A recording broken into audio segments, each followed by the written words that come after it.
In my hands, I have three new iPhones, iPhone 15, 15 Pro, and 15 Pro Max, and after spending $3,000 on them, I have only one thing to say. Let's compare them. The easiest way to start is just to look at three phones and the new fresh design, because the regular iPhone 15 and both Pro iPhones have rounded edges now. And let me tell you, they are much more comfortable to hold. If I take the 15 and 15 Pro in one hand and last year's 14 Pro, the difference is noticeable. This year's iPhones feel more natural in my hand and there are no sharp edges to cause any discomfort. Somehow I get a strong desire to use the phones without cases from now on. That's how comfortable they are to hold. Of course, I would need some more time to properly see the impact of improved design, but even from the time I've had, I can say that it is a big difference. iPhone 15, despite having rounded edges, still feels more similar to the 14 or 13 in terms of design and in general feel. It is still made of aluminum and glass, and the physical dimensions of the phone are slightly different from those of previous iPhones, but I can't say that I feel that much of a difference in terms of weight. Where I do feel the weight difference is with Pro iPhones. The 15 Pro and 15 Pro Max are now made out of titanium, and the weight difference is real. I don't know whether it's really the lightest Pro iPhone like Apple claims, but after using 14 Pro for a year, holding this phone feels like holding a mini phone. Those improved edges, slightly smaller size of the phone, and much lower weight is a huge deal, and it makes the iPhone 15 Pro a real pleasure to hold and use. And the same things can be said about 15 Pro Max. This phone is even bigger than the 15 Pro, and with the phone of such a huge size, the weight difference feels even bigger. It is still a bit unusual to hold such a huge phone in my hand, but the more I use it, the more comfortable it gets. Maybe I will switch to the Pro Max iPhone this year after all. Another huge thing that stands out is the glass. Apple didn't pay that much attention to it at the event, but when I look at the glass in person, I see a very small difference to last year's models. I do think that the frosted back glass on the regular iPhone 15 looks really nice, and it feels slightly different to the touch than the glass on the 15 Pro and 15 Pro Max, just slightly. But overall, I would say that in terms of back glass, these phones are all very similar and quite grippy, and that titanium on the Pro iPhones, it is just amazing. It looks really fresh and feels much more durable than the steel on last year's 14 Pro. It has this slight brushed texture. I do like that. Unfortunately, the phones are still fingerprint magnets, at least the Pro models in dark colors. I have the 15 Pro Max in blue, and fingerprints are visible. And this seems like a perfect segue to the one huge difference between Pro iPhones and a regular iPhone 15. The action button. Without even looking at the display changes or camera improvements, this is one of the most interesting things to try for me. iPhone 15 doesn't have it, so let's just put it aside. First impressions, it's a strange button. It feels kind of small, but at the same time, it's the perfect size for something I will not press very often. At least its placement doesn't suggest pressing often. It is right where the mute switch used to be, and when on the regular iPhone 15 Pro, it is quite reachable with even one hand. On the 15 Pro Max, I do need to use two hands to press it. And this can be kind of daunting, so I think I will set the button to do something I need to be done quite often, just to get used to it. To set the button, I need to go to the settings, into a special menu for it, and there, with a cool animation, I could just swipe between different functions. The list is exactly the same as what Apple showed during the event: launching the camera, silent mode, starting a voice memo, and so on. I would say the most useful for me would be launching the camera app, so I'll set that. To activate, as I found out, it is not enough to just press the button. I need to press and hold. It feels a bit counterintuitive, but I understand why Apple did that, to avoid accidental presses in the pocket. The more I press it, the more I get used to it. Now let's turn the phones around and look at those displays, because it is a really interesting thing. First, the dynamic island looks really good on the iPhone 15. It fits this phone almost perfectly, but I still have that strange deja vu feeling. When I look at the phone from the front, I see my good old iPhone 14 Pro, but as soon as I turn around and look at its back, I see the iPhone 14. I do like this combo, but it feels a bit off right now. Aside from that, the display is really good. The increased brightness feels exactly as it did on the 14 Pro, very bright, almost blinding. I do have a question though. iPhone 14 Pro had a tendency to get really hot when used on this high brightness. Will the iPhone 15 have the same issue, or did Apple address it somehow? But nonetheless, I do like this display. If not the 60 Hz, I would have called it a perfect display. And that means we have to talk about the Pro iPhones and their displays, because they have undergone some changes too. By changes, I mean only one change: thinner bezels. Let's put the phones side by side. iPhone 15 has exactly the same bezels as last year's iPhone 14 Pro, and look at that difference. The 15 Pro's display looks so much better with improved and slimmer bezels. And if you actually measure the phones, you will see that the 15 Pro with this display is slightly smaller than the 15. And these smaller bezels do make the screen look even bigger. And the Pro Max, here the new display looks even more gorgeous. On the 14 Pro Max, the bezels looked already great and didn't feel thick at all, but now they almost are non-existent. This change feels even more striking when you take into account the size of the phone. Just look at the phone and how much space is taken up by the display.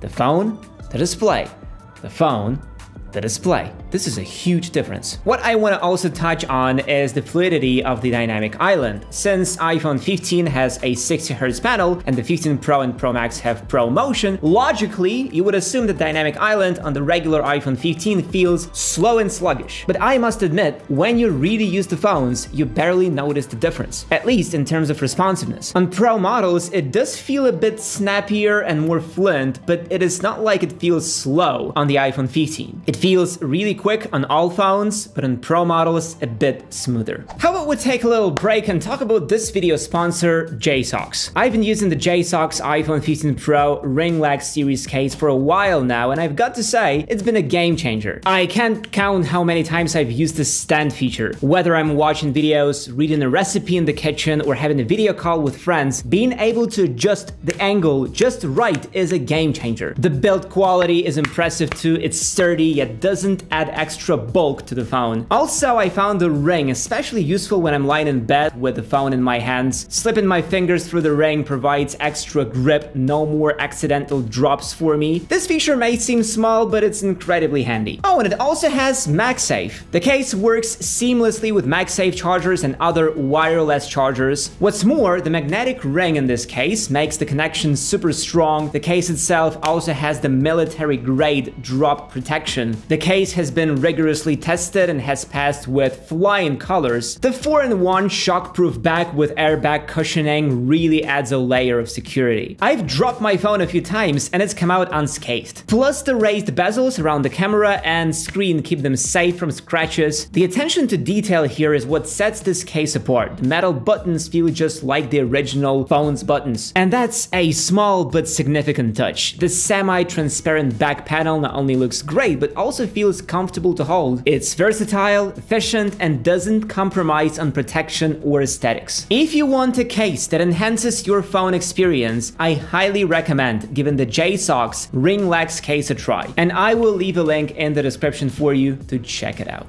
Here I think I would like to take a small detour and talk about the Type-C port. And despite all my expectations, there is not that much to talk about. The cables that come in the box are braided and absolutely identical, which means that unless I buy the faster cable from Apple, I will not be able to get full advantage of the faster Type-C in Pro iPhones. Well, at least now I can use one cable to charge my iPhone and my iPad. And I found one interesting thing. Type-C iPhones can charge not only AirPods, but everything. If I connect an iPhone with Lightning, then new iPhones immediately start charging that iPhone. But if I connect a Type-C iPhone, the phones will automatically find out which phone has less battery and charge that. What is really interesting to me is whether the accessories and hubs for a MacBook will work on these iPhones. I have a ton of different hubs, cables, and dock stations to try, but I will leave that for the full review. Now let's actually fire up the phones and look at the cameras, because that's what I'm really curious about. So all three iPhones have the 48 megapixel main sensor. All of them can shoot photos in 24 megapixels instead of 12 megapixels in last year's iPhones. But from what I'm seeing, all the phones are shooting really great photos. These 24 megapixels do make a difference, and it is quite noticeable. If we turn the feature off and look at the 12 megapixel photos and compare them to 24 megapixel photos, the difference in the amount of detail is impossible. impossible to miss. So when you buy these phones, make sure you do not turn off this feature. As for the quality of the photos themselves, in well-lit conditions, the 15 and 15 Pro shoot almost identically. But if I turn off the light in the room and take a few photos, I will see a bit more details on the Pro models. This new main sensor does make a difference. I also have one question about the camera of the Pro iPhones. I don't really get these 3 focal lengths. It may be a bit too soon to say, but it feels like an addition just for the sake of it. The lenses don't change. All that changes is the cropping of the image and some software magic. We did one test with iPhone 15 Pro Max and noticed that there is indeed a slight distortion of the face with switching focal lengths, but it's worth realizing that this is a software trick, not a real lens change. There are only 3 lenses, and yes, this only works in photos, doesn't work in video. As for the ultra-wide camera, iPhone 15 shoots slightly worse photos than the 15 Pro and 15 Pro Max. On Pro models, the photos are a bit more detailed, have slightly better colors, shadows, and preserve more texture. Improved smart HDR and photonic engine here demonstrate that the better hardware they are dealing with, the better the results. And now we should probably look at the most interesting part, zoom, because iPhone 15 now has the same zoom as the 14 Pro, but here it once again shoots in 24 megapixels, and it performs exactly as you would expect it to perform. There are enough details, colors are well balanced, and it is a perfectly good zoom that 95% of people will be satisfied with. As for the Pro iPhones, the same stuff, but slightly better. Slightly more detail, slightly better treatment of highlights and shadows, everything you would expect. What makes things interesting is the 3x and 5x zoom. The iPhone 15 Pro has only a 3x zoom option, and I am very familiar with this camera. It performs exactly as the camera on the 14 Pro, but slightly better. Again, better shadows, slightly more detail, and so on. The 5x camera on the 15 Pro Max is the really interesting bit. The 5x is something we have never had on the iPhone, and I feel like I still would need a bit more deep testing to properly see what it's capable of, but from what I already see, it is mighty impressive. Just look at how far it can zoom. Here is a photo on 1x, here is on 3x, and here is on 5x. This is some crazy magnification we got here, and the algorithms are very good at treating these photos. I could assume that in low light, the photos will not be as good given the limitations of zoom lenses, but that is a question for a full long-term review. There are still so many things about the cameras that I still have to test, and I will cover all the details in a full review, so you better subscribe to not miss it. Probably the least interesting part for me is the performance, because the iPhone 15 has the exact same chip as the 14 Pro, and I know exactly what it is capable of. It is a very fast, responsive phone, all apps launch almost instantly, and there are basically no hiccups whatsoever. And Pro iPhones, I still have to uncover their true power of the A17 Pro, but on the level of system and general apps, I don't feel that much of a difference between this chip and last year's chip. I think I will install a few heavy apps and test them out, test how stable the frame rate is, how much the phone heats up, and all that stuff, but from what I'm already seeing, this chip must be a beast. And please note that I've had only a few days to actually use the phone, so my experience is not full, but I will surely make a dedicated video about each phone, so subscribe to know more. And as of right now, it is hard to say which phone is the best deal. All seem like a solid upgrade, and I definitely need to use them more to properly test everything. Thank you for watching, and see you in the next one.